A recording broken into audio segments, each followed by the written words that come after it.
Buenas noches, que Dios los bendiga. Voy a aburrirlo a los jóvenes que vienen los sábados a la reunión. Voy a hablar acerca del libro de Abdías. Es una clase que me tocó dar a los jóvenes de los días sábados. Abdías.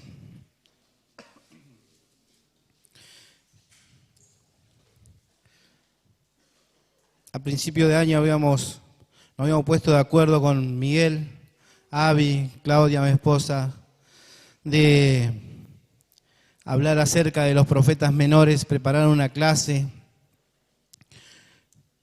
no solo nosotros, sino otros chicos de la casa bíblica que iban saliendo, preparando clase acerca de los profetas menores, que a veces,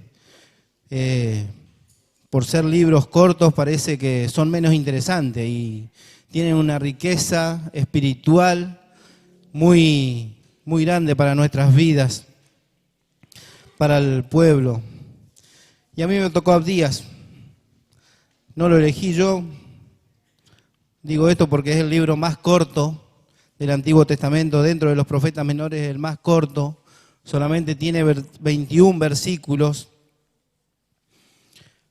Abdías es el que escribe esta visión de Dios. Dice capítulo 1, versículo 1, visión de Abdías. Jehová el Señor ha dicho así en cuanto a Edom. Hemos oído el pregón de Jehová y mensajero ha sido enviado a las naciones. Levantaos y levantémonos contra este pueblo en batalla. Abdías recibe una visión de Dios.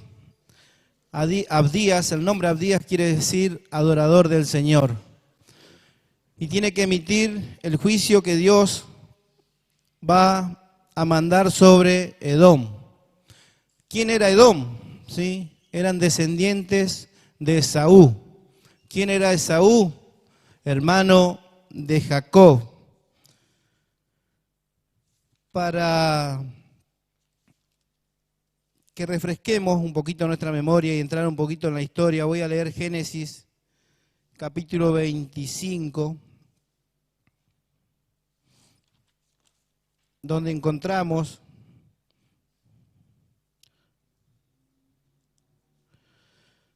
capítulo 25, versículo 19, donde encontramos la vida de Esaú, de donde proviene Edom.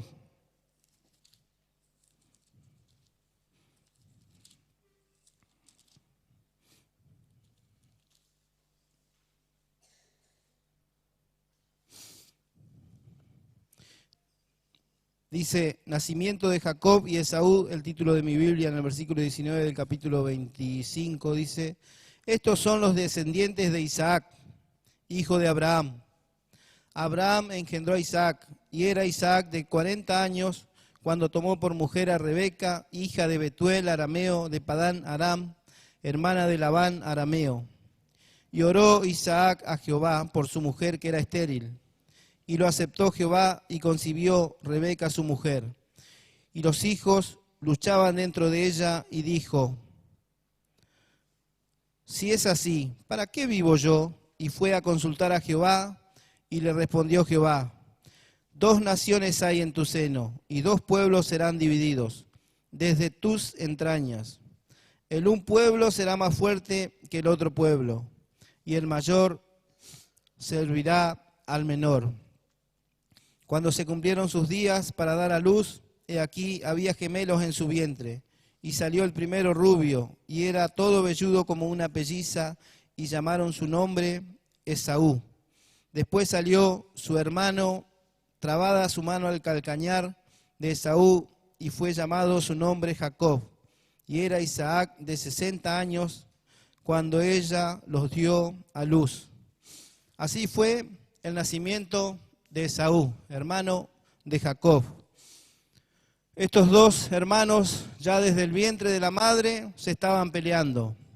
Su madre, preocupada por lo que ocurría dentro de su vientre, fue a consultar a Dios y Dios le reveló ahí, en la ecografía que le hace, que 2 naciones había en su seno y 2 pueblos que iban a ser divididos. ¿sí?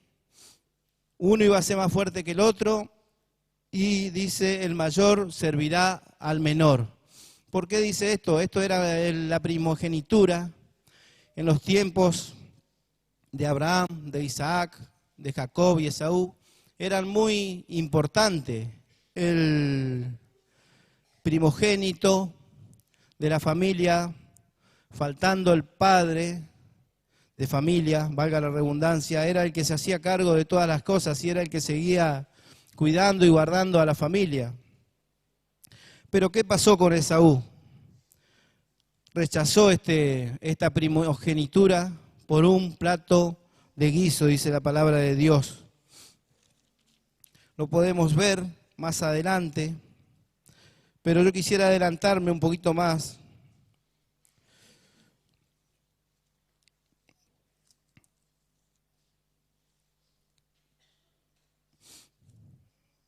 Acá, el versículo 27. Dice, y crecieron los niños, y Esaú fue diestro en la casa, hombre del campo. Pero Jacob era varón quieto que habitaba en tiendas. Y amó Isaac a Esaú, porque comía de su casa, mas Rebeca amaba a Jacob. Estoy leyendo Génesis capítulo 25, versículo 29. Dice, y guisó Jacob un potaje, y volviendo Esaú del campo cansado, dijo a Jacob, te ruego que me des a comer de ese guiso rojo, pues estoy muy cansado, por tanto fue llamado su nombre Edom. Y Jacob respondió, véndeme en este día tu primogenitura. Entonces dijo Esaú, he aquí, yo me voy a morir, ¿para qué pues me servirá la primogenitura? Y dijo Jacob, júramelo en este día. Y él le juró y vendió a Jacob su primogenitura. Entonces Jacob dio a Esaú pan y del guisado de las lentejas. Y él comió y bebió y se levantó y se fue. Así menospreció Esaú la primogenitura.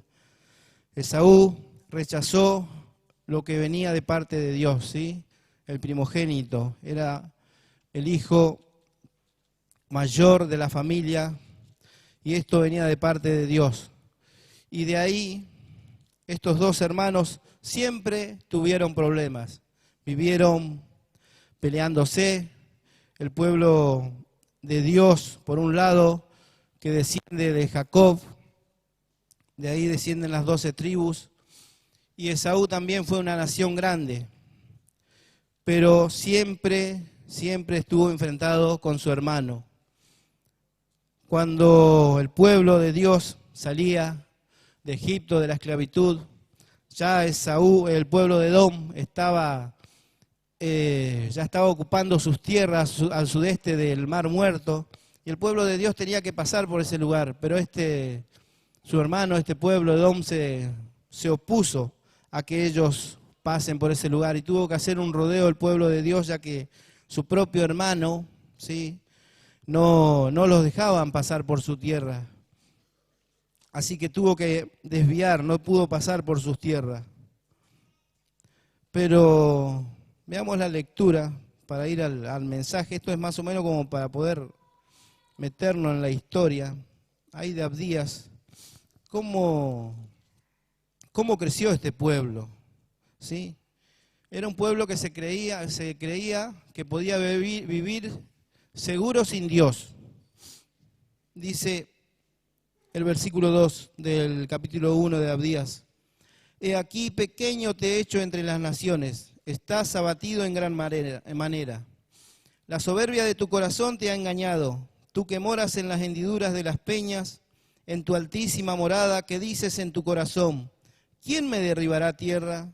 Si te remontares como águila, y aunque entre las estrellas pusieres tu nido, de ahí te derribaré, dice Jehová. La ciudad de Edom estaba entre montañas. ¿Sí? El puesto del rey dice que estaba a una altura aproximada de 700 metros. ¿Sí? Para entrar a la ciudad de Edom tenían una sola entrada, donde estaba rodeada de montañas, así que era muy difícil llegar a esa ciudad y atacarla. Y eso hacía que este pueblo se sienta seguro, se sienta confiado en sí mismo, se sienta amenazado por los enemigos, era imposible entrar en ese lugar, así que este pueblo se creía seguro.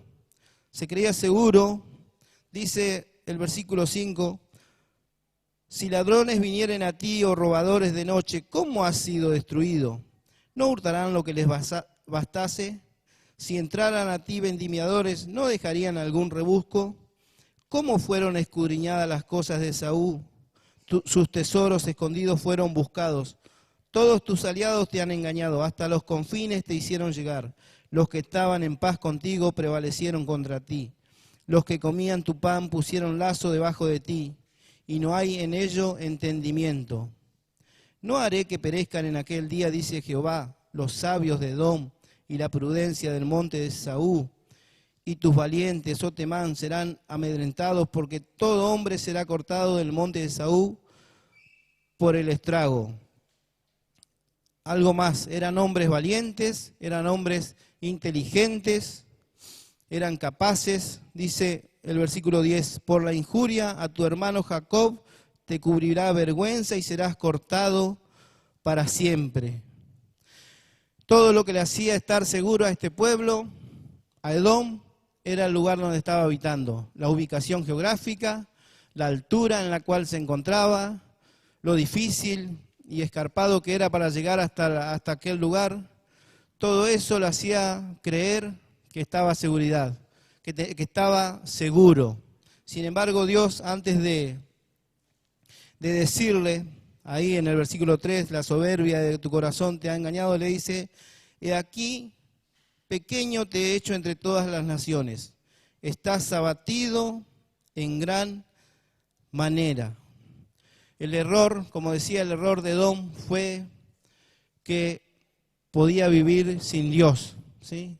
Sabemos que sin Dios no hay seguridad, sin Dios no podemos tener una estabilidad, por más que por fuera veamos que está todo lindo, por más que por fuera tengamos seguridad económica, una buena posición social, un buen sueldo, una buena casa, un buen auto, ¿sí? Por más que por fuera parezca todo lindo, como era el pueblo de Edom, eran hombres fuertes, valientes, inteligentes, prudentes. Sin embargo, Dios le dice, pequeño te he hecho entre las naciones, estás abatido en gran manera. Por fuera parecía que estaba todo lindo, por fuera parecía que tenían seguridad. Pero dentro, en el interior, donde Dios mira el corazón de cada uno de los hombres, Dios no mira las apariencias, sino mira nuestro corazón, le dice, eres pequeño y estás abatido. Dice el versículo 11,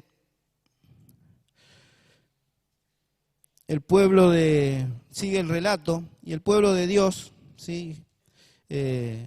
Israel iba a ser llevado cautivo, y su hermano estaba ahí cerca, Esaú.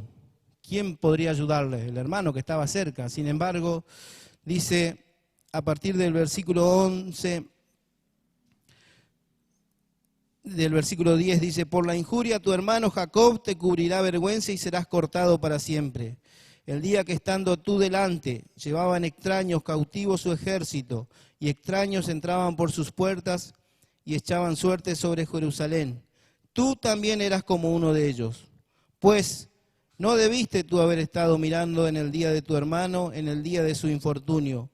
No debiste haberte alegrado de los hijos de Judá en el día en que se perdieron, ni debiste haberte jactado en el día de la angustia. No debiste haber entrado por la puerta de mi pueblo en el día de su quebrantamiento. No debiste haber mirado su mal en el día de su quebranto, ni haber echado mano a sus bienes en el día de su calamidad. Tampoco debiste haberte parado en las encrucijadas para matar a los que de ellos escapasen, ni debiste haber entregado a los que quedaban en el día de angustia. Acá está el relato de todo lo que hacía Edom en contra de su hermano, ¿sí? Israel había sido invadido,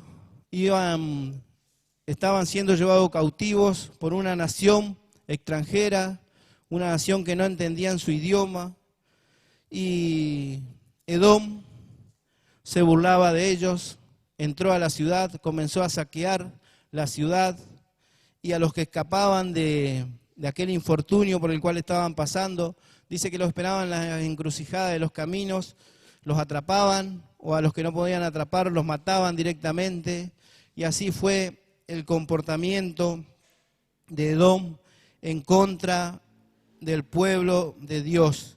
Esta profecía, Dios se la envía en contra de Edom, no porque se quiere vengar de sus enemigos, sino porque es un Dios justo.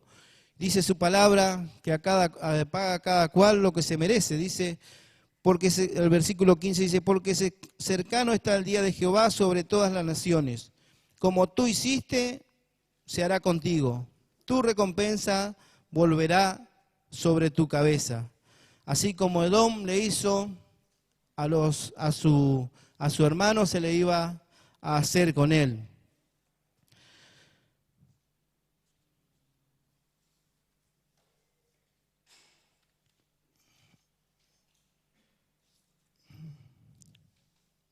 Y yo pensaba en la realidad del pueblo, ¿no? Viendo la situación, si uno se imagina la seguridad que tenía Edom, ¿sí? Era un pueblo que podría haber prevalecido por siempre al estar en un lugar tan seguro, hablando geográficamente. Y si vemos la realidad del pueblo de Dios, estaba siendo llevado cautivo, estaba siendo destruido, sus ciudades estaban siendo desoladas. Y si uno mira a los dos pueblos, rápidamente, si saca una conclusión humana, podríamos decir que el pueblo que va a prevalecer va a ser el pueblo de Edom. El pueblo de Dios ya estaba siendo llevado cautivo. Dios había emitido juicio contra su pueblo a causa del pecado. Sin embargo, no ocurre así. Dice el versículo 17, mas en el monte de Sión habrá un remanente que se salve, y será santo, y la casa de Jacob recuperará sus posesiones. La casa de Jacob será fuego, y la casa de Jehová será llama, y la casa de Esaú estopa, y los quemarán y los consumirán, ni aun resto quedará de la casa de Esaú, porque Jehová lo ha dicho. La palabra de Dios, como le decía recién, si miramos a simple vista así, cómo estaban los dos pueblos, tanto el de Edom como el pueblo de Dios, rápidamente se nos viene a nuestra mente humana de que el pueblo de Israel estaba siendo destruido. Y Edom, al tener tanta seguridad, iba a ser salvo. Sin embargo, Dios hasta en ese lugar dice que no se van a escapar del juicio. Vemos cómo Dios dice, cumple su palabra, ¿sí? Aún vemos que el pueblo de Dios tiene una esperanza, ¿sí? Los que quieren vivir sin Dios, por más seguridad material que tengan, tarde o temprano el juicio de Dios recaerá. ¿Sí? Este pueblo, Edom, cometió un error al querer vivir sin Dios, ¿sí? No querían reconocer quién era Dios, que era el creador de los cielos y de la tierra. Y el pueblo de Dios, aún siendo como pueblo elegido de Dios, estaba pasando por un momento difícil. Sin embargo, Dios dice que habría un remanente santo. Dice, habrá un remanente que se salve y será santo, y la casa de Jacob recuperará sus posesiones. Hoy día el pueblo de Dios es la iglesia, ¿sí? Todos los que han creído, los que han experimentado el nuevo nacimiento, son el pueblo de Dios. Muchas veces, como pueblo de Dios, y hoy día, si miramos a nuestro alrededor, los grandes desastres naturales que vemos alrededor nuestro, las personas que prosperan, que parece que tienen seguridad y a a costa de sus riquezas, parece que no reciben ningún mal. Sin embargo, Dios dice que nadie va a escapar de su juicio. Y algo que le decía a este pueblo, dice el versículo 3, la soberbia de tu corazón te ha engañado.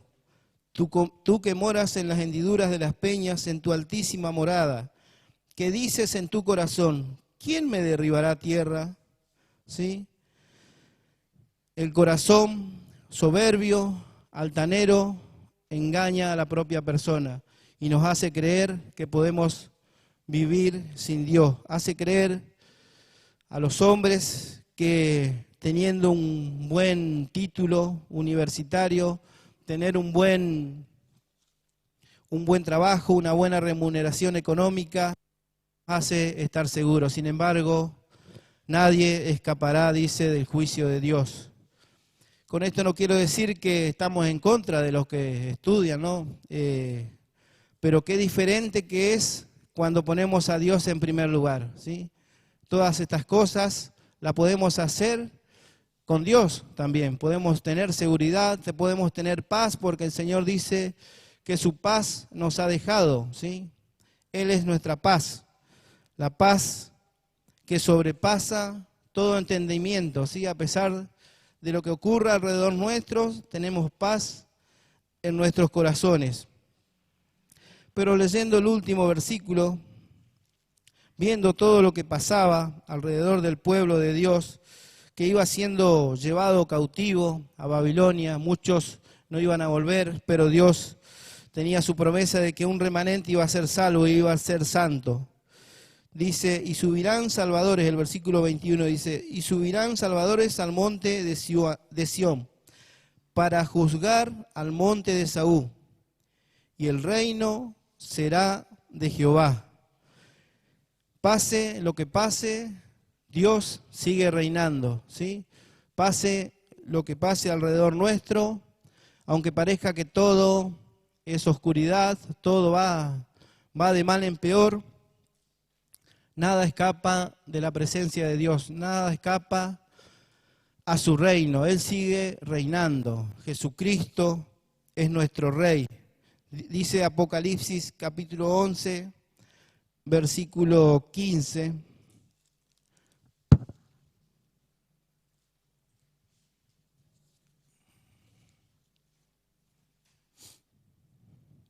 Dice, el séptimo ángel tocó la trompeta y hubo grandes voces en el cielo que decían, los reinos del mundo han venido a ser de nuestro Señor y de su Cristo. Todo lo creó Dios para su gloria, ¿sí? Aún aquellas naciones que se levantan en contra de Él, rebelándose en contra de Dios, Dios la creó para su gloria. Dice, y Él reinará por los siglos de los siglos. Amén. Y en 1 Corintios, capítulo 15, versículo 24,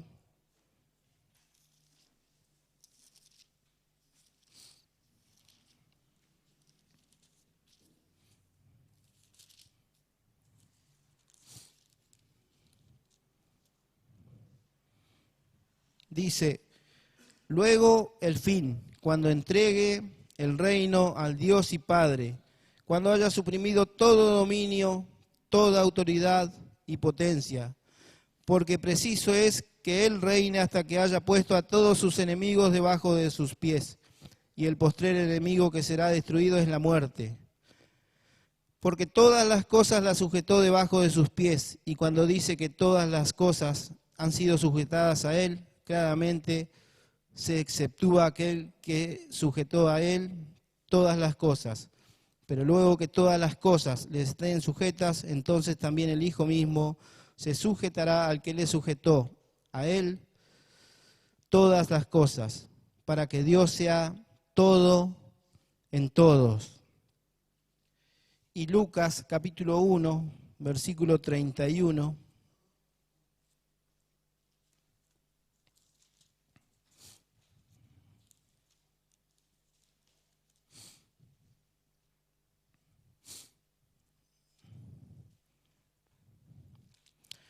está anunciando el nacimiento del Señor Jesucristo.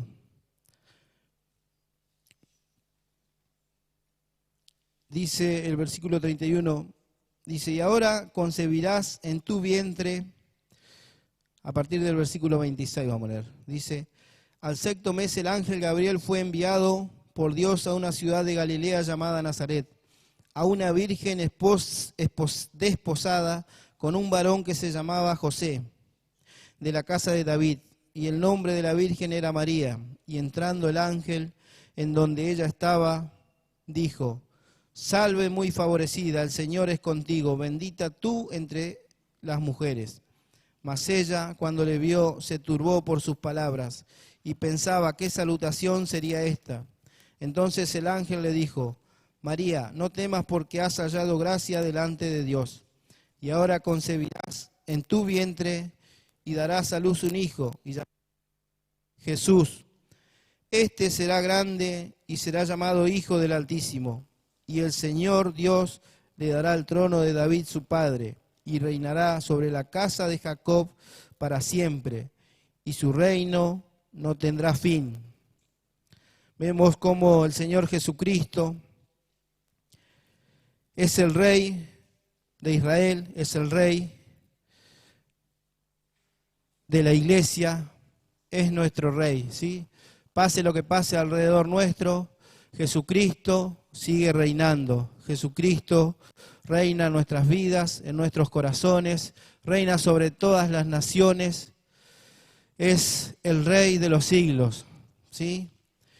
A pesar de que veamos alrededor a simple vista, como les decía ahí a este pueblo, Esaú, que se creía poderoso, se creía seguro en las alturas, aún dice, si subieres hasta las nubes y en la estrella hicieres tu nido, de allí te derribaré.